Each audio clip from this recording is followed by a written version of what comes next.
we're really excited to bring you the trailer for Crime and Scandal, hosted by Levi Page. We're big fans of this podcast, and we think you will be too. Here's Crime and Scandal. Hi there, I'm Levi Page. I'm a journalist and host of the true crime podcast, Crime and Scandal. Join me every week as I take a deep dive into scandalous true crime stories and unsolved mysteries. On Crime and Scandal, I have episodes up on the shooting of Trayvon Martin, the young man shot to death by a trigger-happy neighborhood watchman in Florida, the Darlie Routier murder case. A young woman is convicted in the 90s for the brutal stabbing death of her 2 children. Could she actually be innocent? Plus, I examined the child abuse allegations that followed pop star Michael Jackson for decades before his death. Are you interested yet? Those are just some of the topics I tackle. If you want to start listening, search Crime and Scandal in your Apple Podcasts app or wherever you listen to podcasts and subscribe now. That's Crime and Scandal. If you are just tuning in, we encourage you to go back and listen from episode 1. This podcast may contain content that is graphic and disturbing in nature. Listener discretion is advised. To submit a theory, a tip, a question, or comment, please email us at tips@directappealpodcast.com or call us and leave a voicemail at 732-510-0996. Last time on Direct Appeal, we discussed the closing arguments at Melanie's trial and Melanie's feelings of defeat after Joe gave his closing argument. The jury found Melanie guilty of first-degree murder and sentenced her to life in prison, where she has remained since. Due to unforeseen circumstances, we had to delay the release of our intended episode for 2 weeks, but we aren't leaving you empty-handed either. This week, we give you our first question and answer session with Melanie. For those of you who have not submitted questions, don't worry. You still have until July 31st, as we intend to do a second session with Melanie in the near future. For those of you who have submitted questions, here are Melanie's answers. And just to be clear, Melanie is hearing these questions for the first time as I read them.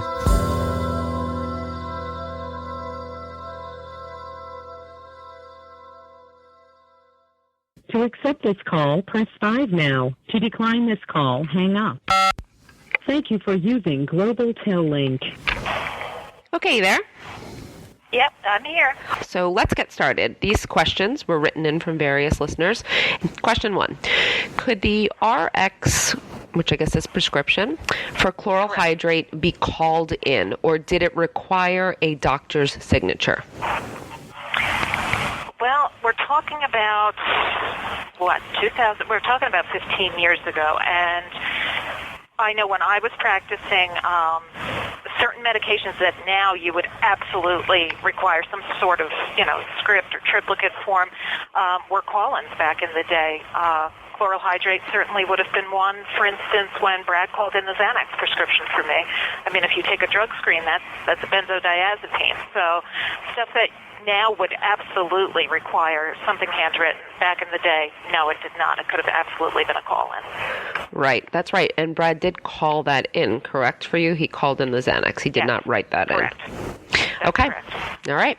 And would chloral hydrate be in the same category as Xanax? Honestly, I don't know what the active ingredient is, or if that would even trigger a drug screen. Certainly it's not in a, category like OxyContin or any of the things that you hear about now. But honestly, I'm not even sure. It's so infrequently used, as I'm sure you've heard people say, throughout, I know Dr. Scott's testimony. It's something back then, I don't know what it would trigger on a urine test or any type of drug screen, but it's something that I know most certainly could have been called in. Pretty much anything could have been back then. Okay. Melanie, next question. Did you take a polygraph, and if so, what were the results? I did take a polygraph, actually, and I passed. That is something that my attorney made public in sort of a cagey way at trial. He made a motion for that information to be admitted, knowing full well that polygraphs are inadmissible, but in doing so, he got it out there and got it on the record. It was not in the presence of the jury, but ultimately a couple of jurors acknowledged that they had read that somewhere in some of the news coverage. Are there written, do you have actual printed results of that? I don't. It was somebody that Joe used. It wasn't like the state's polygrapher or anything like that. I don't have a written report. I don't know if one was generated. Again, I know Joe made the representation to the court, so there's probably something somewhere, but I've not seen it. Got it. Okay. Have you personally ever tried to get your cell phone records? Have I tried to? That's one I haven't heard before. The cell phone records, honestly, when we started to personally, have I called the company and tried to get them? Yes. No, we did try. Our side tried via subpoena to get, and when you say cell phone records, I'm assuming you mean the tower records. We have call records of, who I called when, but what's of interest, obviously, is the cell tower locations. We did try that. Our team did put in a subpoena, and we were told at that point, because a couple of years had gone by, they no longer had the data. When was that? What year?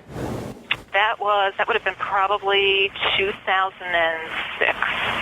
At least that's my understanding from Joe and Steve, that the subpoena was unsuccessful. I do remember having that conversation with them, though. Obviously, it would have been great had we had it. Right, of course. How do you know the prosecution couldn't get your cell tower records? Did your team ever ask, or are you just assuming they didn't because they didn't introduce them at trial? Oh, I'm stopping just short of saying I believe that the state could have gotten them and possibly even did get them. I'm having a very difficult time believing that when two telephones are on the same account, you get records for one phone and not the other. Now, by the time we ask, they ask maybe in 2005.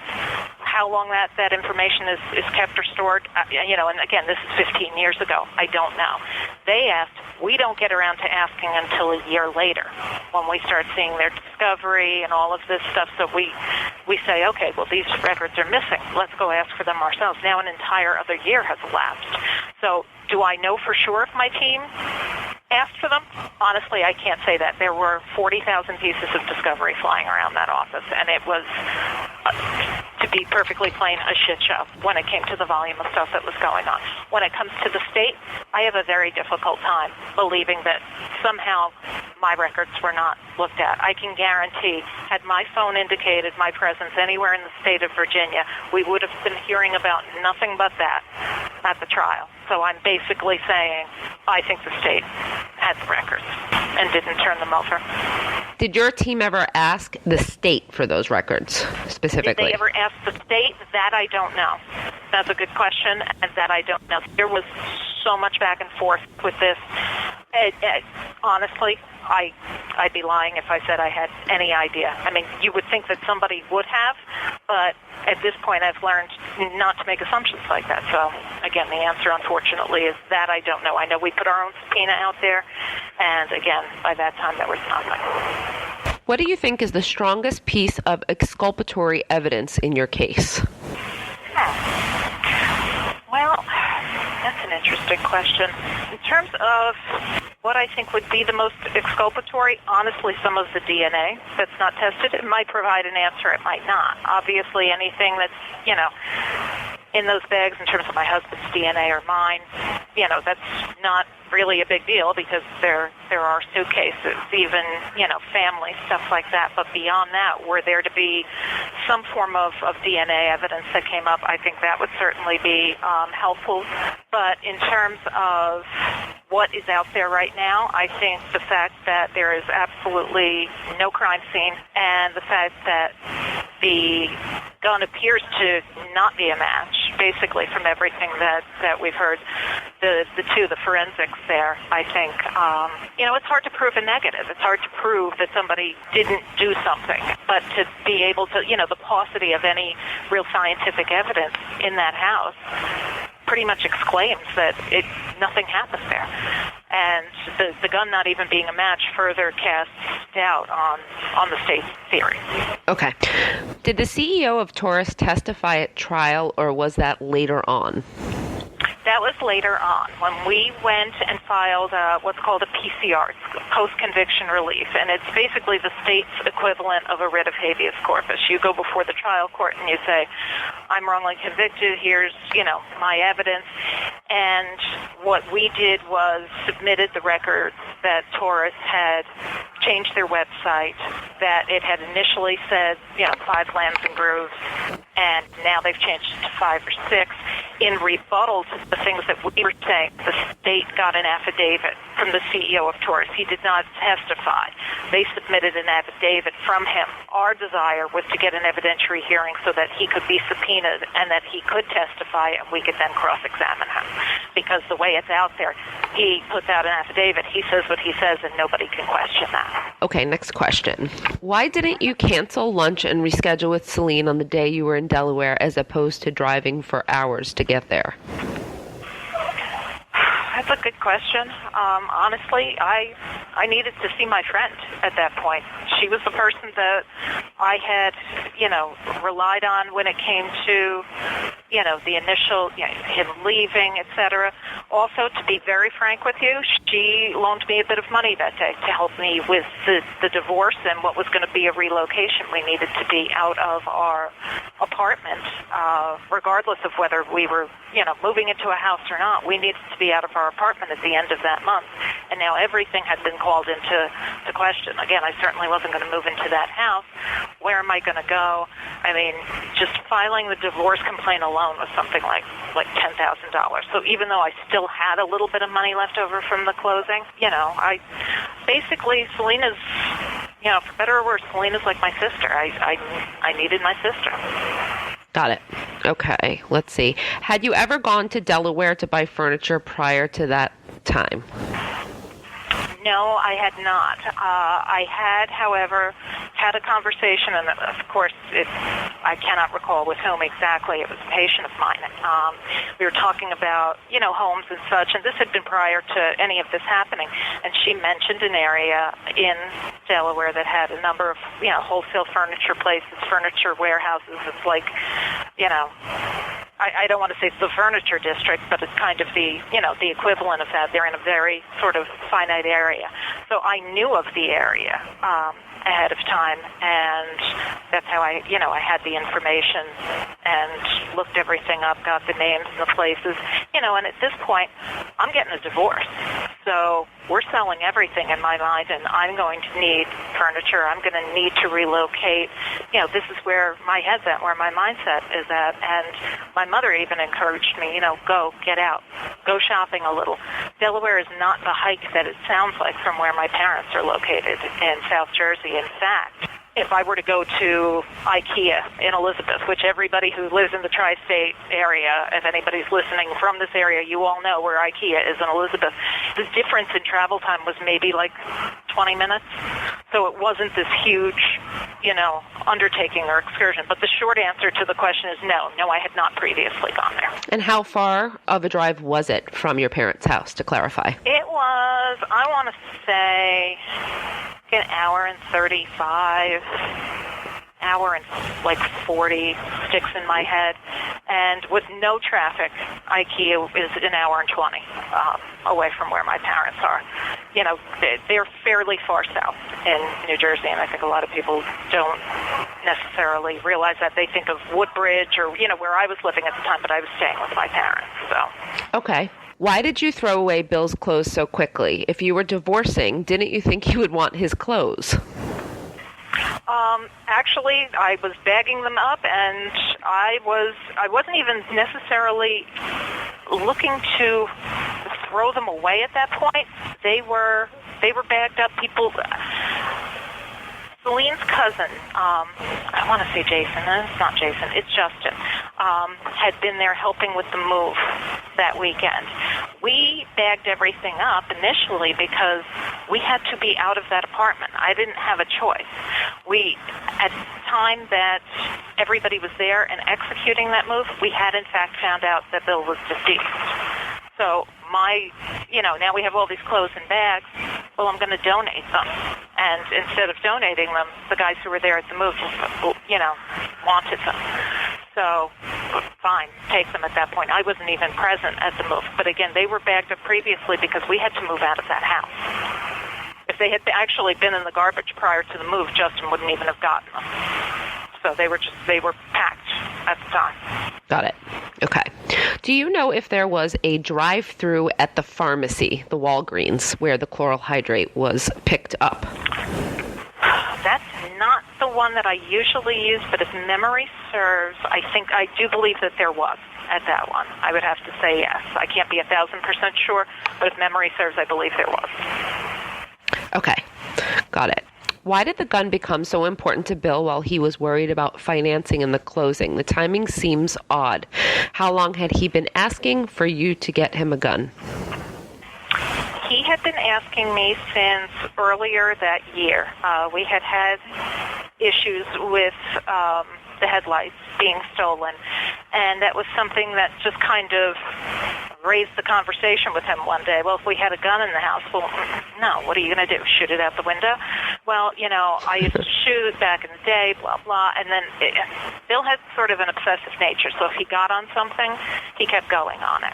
And this is, honestly, this is testimony that George Lowry could have and was prepared to give to the court, that he had spoken even to him about it earlier that year and about me getting one for him.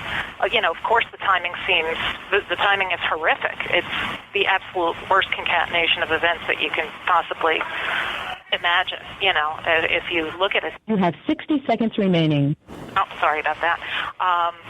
But no, I would say, if I had to nail down a time frame, I'm going to say like late 2003, but mostly early 2004. Okay. Why did it become so important, that first part, while he was worried about the financing? Do you want me to call you back since we're going to get cut off? Yeah, okay. I'll repeat it again. Thanks. All right. I'll call you right back. Okay, bye-bye. Bye. Hi. Okay. Hello. Let me go back to this question again since we got interrupted. Of course, it took me like 7 times to get a line out. I'm like, sorry. Okay. Okay. Why did the gun become so important to Bill while he was worried about financing and the closing of the house? Why? Well, the thing is with him, with Bill, when Bill wanted something, and when Bill was on a tear, as it were, when he was sort of obsessed with something. I mean, obviously, the financing for the house is, anybody would be obsessed with that, and it's the last couple of days, and you don't have everything.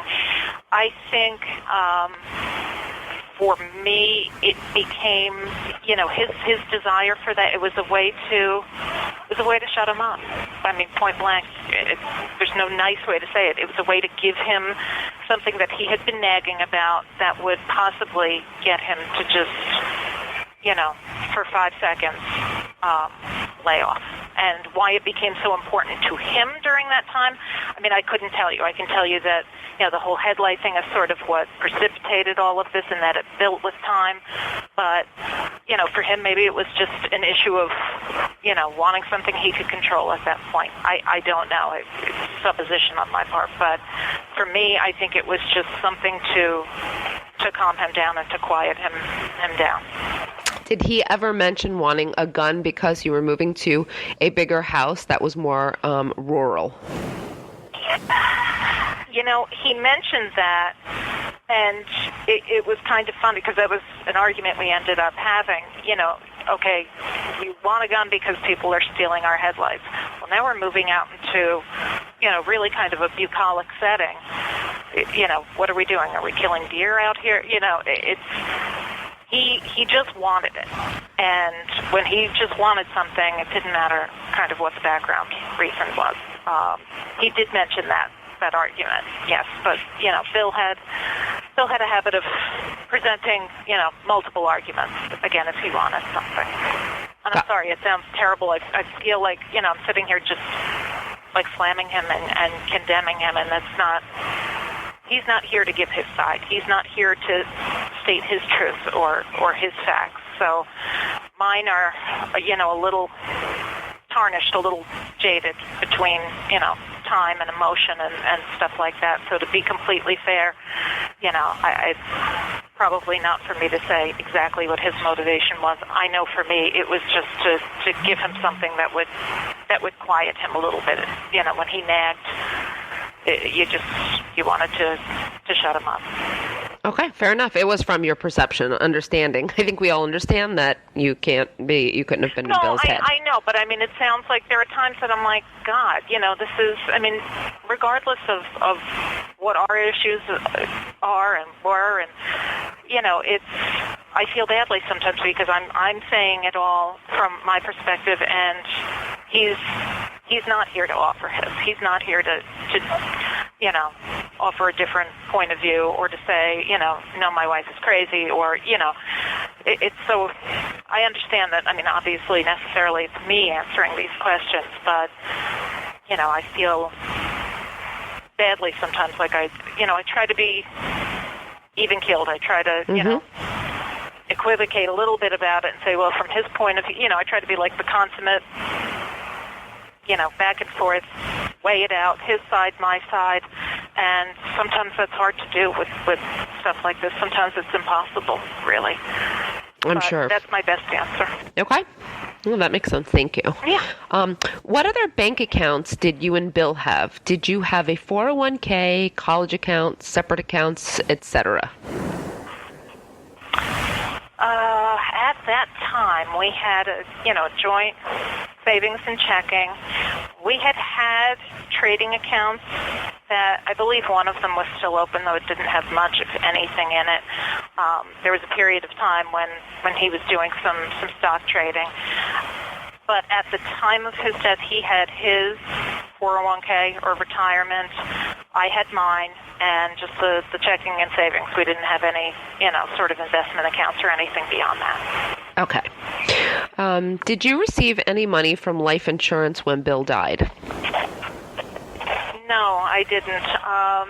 The only life insurance that we had not gotten around to getting the life insurance. It's kind of insurance on the house that, like, one of the partners dies and it pays off the mortgage. We didn't have anything like that. So what he basically had was standard through his employer, the state of New Jersey. And it was, I think it was like 3 times his annual salary. I had drawn up paperwork to just put whatever it was in trust for the boys. That was it. I didn't want any of that. Did Bill have life insurance on you? Not to my knowledge. He was, we found an insurance salesman's card among some of his possessions, and at one point, I think he might have even testified at trial, that Bill had come to him asking about insurance policies on the both of us, but had not purchased them. And I know I didn't have a physical or fill out any forms or anything like that, so no. How much did you spend in total on your criminal defense? Wow. I'm going to say bail notwithstanding. Let's not count bail for right. the moment. Easily, without bail, $500,000 off the top of my head, easily. And that was everything my family ever had, anything my parents ever had. They liquidated. Also at the time, even though I don't really want to talk about this, there's also a family court case going on at the time, so that was also something that required counsel and court appearances and costs, that in and of itself was probably well over $100,000. So I'm going to say easily $500,000 when you put bail and other things into it. You could get to $1 million fairly easily. Okay. Which is staggering when I think of it. It's a lot of money. It's a lot of money. People don't realize what it actually costs too, and especially when you didn't get your return either. So right, and would have been worth it then. And with those funds, we still ran out of money. even with that, I think it's important to note that we got to a point where Joe restructured that retainer to say he would take over, paying experts, because we had run out of funds at that point. Not only are you talking about money, but you have to liquefy this money. So this is cash. You need to be able to write this check out of your account. And so you're talking about breaking down 401ks, investment accounts, taking penalties, stuff like that. It's staggering. Did anyone establish the position Bill was in when shot? For example, was he standing or laying down? They did not establish that. At least the state didn't. And to be fair, nor did we attempt to. They did say that it was at close range, but like within, if I remember the report correctly, something like 3 to 4 feet. Like it wasn't like point blank. There was no gunshot residue or powder on him, no burn from that. Whether that would still have been intact, I would imagine there would still be some identifying, factor, even though, the body was in the condition that it was in. But it was, I don't want to say point blank, because point blank is like put a gun to your head, or to your chest. There was nothing like that identified. Again, the distance I remember reading was somewhere in the area of about 4 feet, so close range, but not.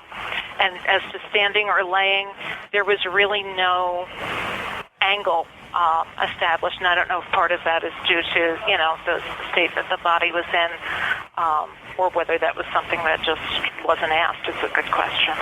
It's a really good question, I think, actually. If it could be established, I think it's an excellent question. So, have you ever shot a gun before in your life? Never. That's an easy one. That was an easy one. Okay. We have more. Don't worry. We're not done. We've got plenty more.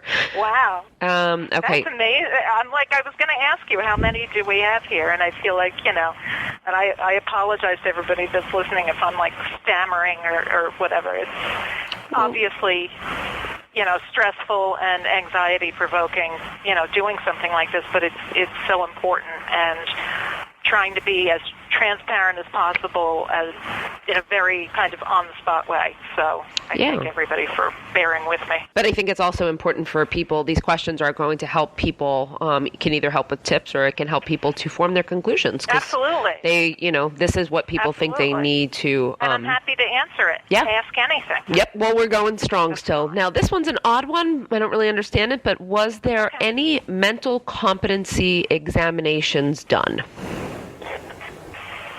Okay. Mental competency, I'm assuming, on me. I think so. No. There was never any mental competency or never any psychological thing done, at least not in the context of the criminal case. Certainly in family court matters, those are different, but there's nothing in terms of like, is she competent to stand trial or anything like that. Okay. Of that sort. Okay, so these are some hard questions. I'm just letting you know. There's some relationship questions, okay? Had you ever thought about divorcing Bill prior to the night you had the fight?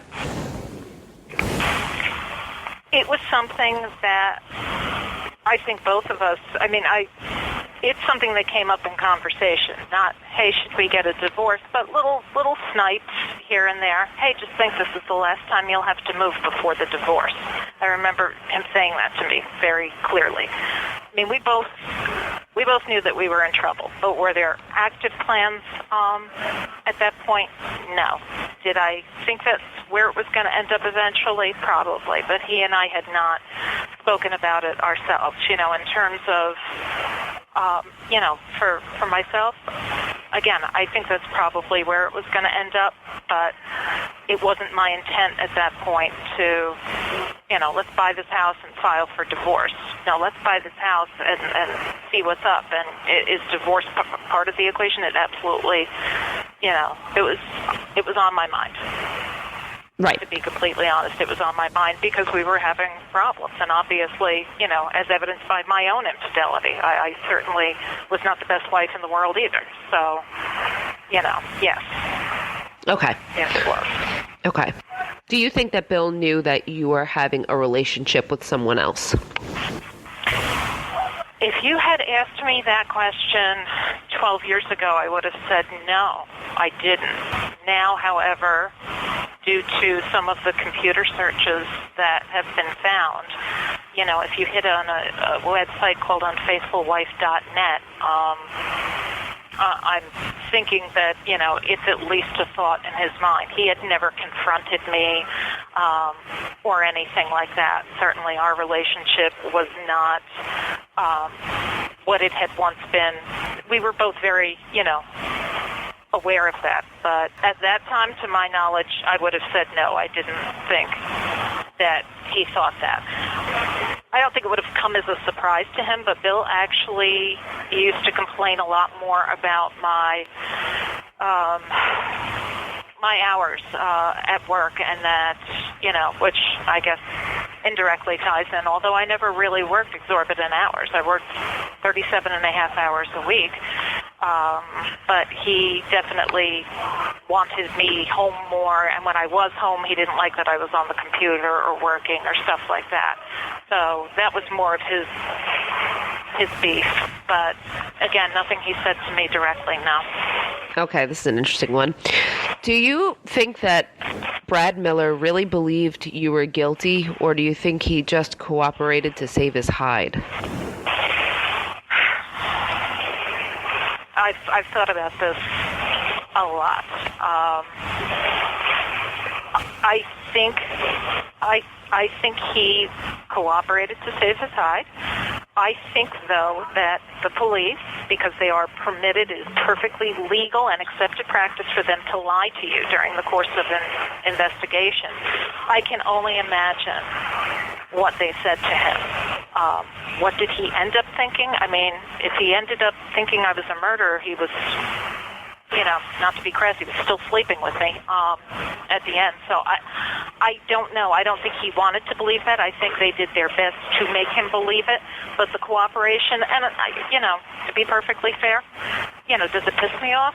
It does. I understand it. I don't understand continuing the relationship and not saying anything to me, but I think he wanted to believe me innocent, but again, they did their best and they did a fair job of it. Okay. Oh, all right. So this one makes me feel a little uncomfortable to ask, just so you know, but I'm going to. Other than Brad, did you have any other relationships while you were married to Bill? Right before I was married to Bill, yes. So overlapping into the engagement, yes. Yes, I did. With one person, again, I don't even know what to say that could possibly justify that other than, us having issues, and this is my passive-aggressive way of acting out, which is really shitty, and for me to sit here and try to justify it, it's just going to, sound ridiculous. But the answer to that question is yes. Was it like some ongoing stream of, no, it was one individual before I was married. Right. Understood. But I guess what they're actually really asking too, while you were seeing Brad, was there anyone else during the last couple of years? No. Okay. No. Brad. When Brad came into the picture, that was quite enough, and more than should have been there, quite frankly. But yeah, no, that was it. Well, I also wonder if the question is being asked because they're looking for other suspects, to be honest. I don't know if that was meant to. That's possible. Has anyone in your family ever doubted your innocence? No. Certainly not that anybody has ever said to me.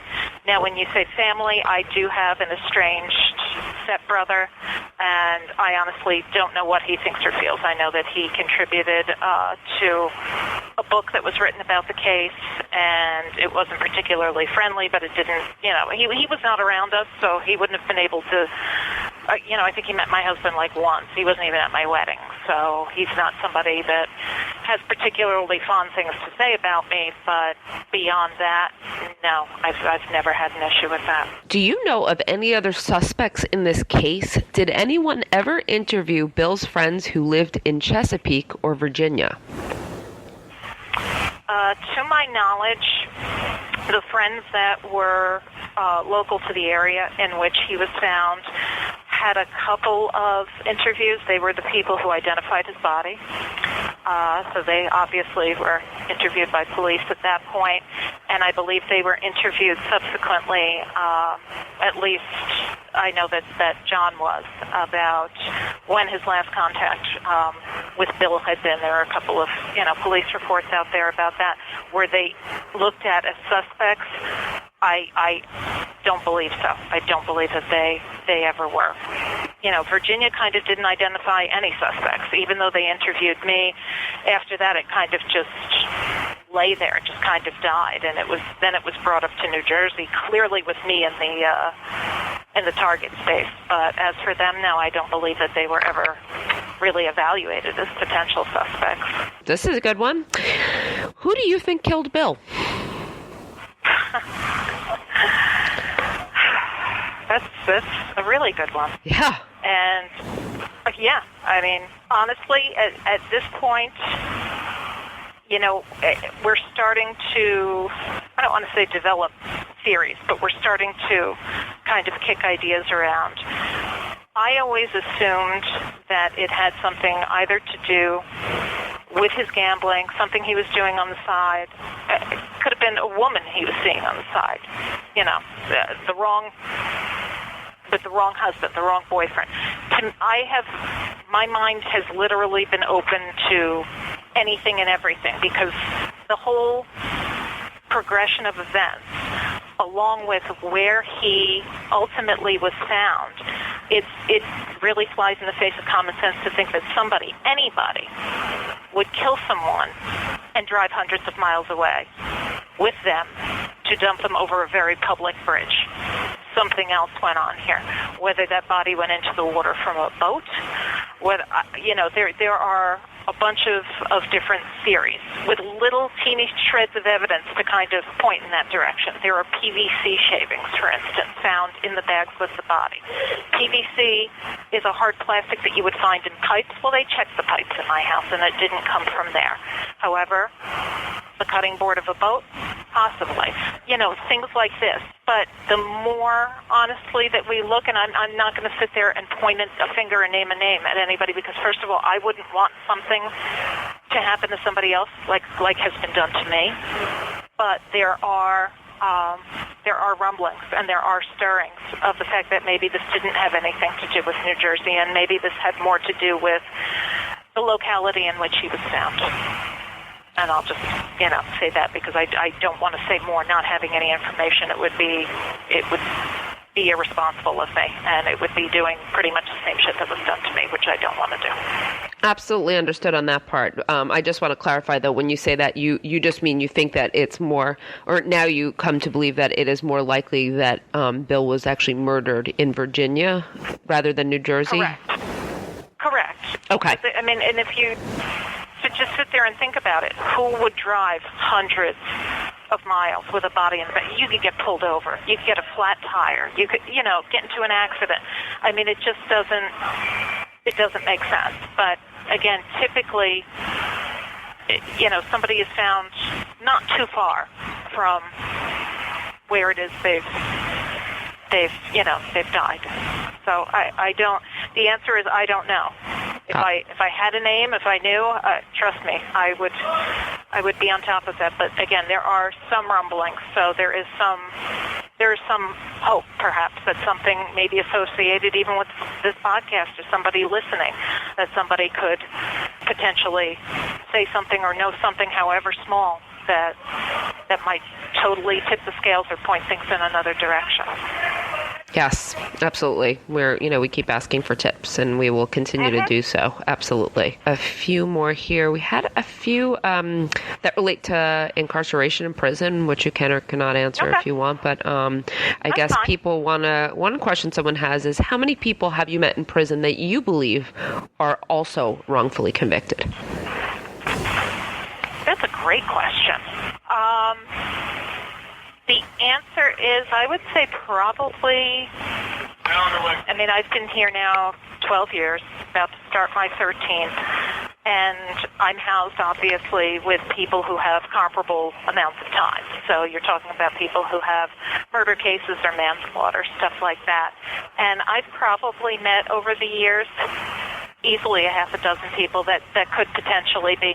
In here there's kind of a code. You don't talk about cases with one another. You don't talk about people's crimes. You don't, maybe you ask time in a very vague way, but, when they're high profile enough, or when when they've been televised or in the papers, you know things.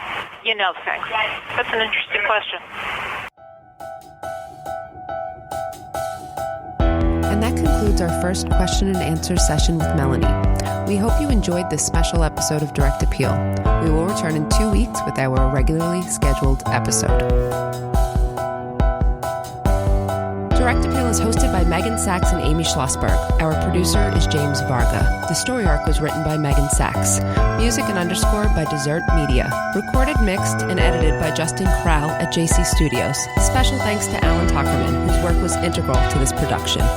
To view photos, evidence, and engage with other listeners, visit directappealpodcast.com and follow us on Instagram, Facebook, and Twitter. If you have a tip, you can submit through our website or by emailing tips@directappealpodcast.com. You can also help us out by leaving a 5-star review on Apple iTunes or wherever you listen.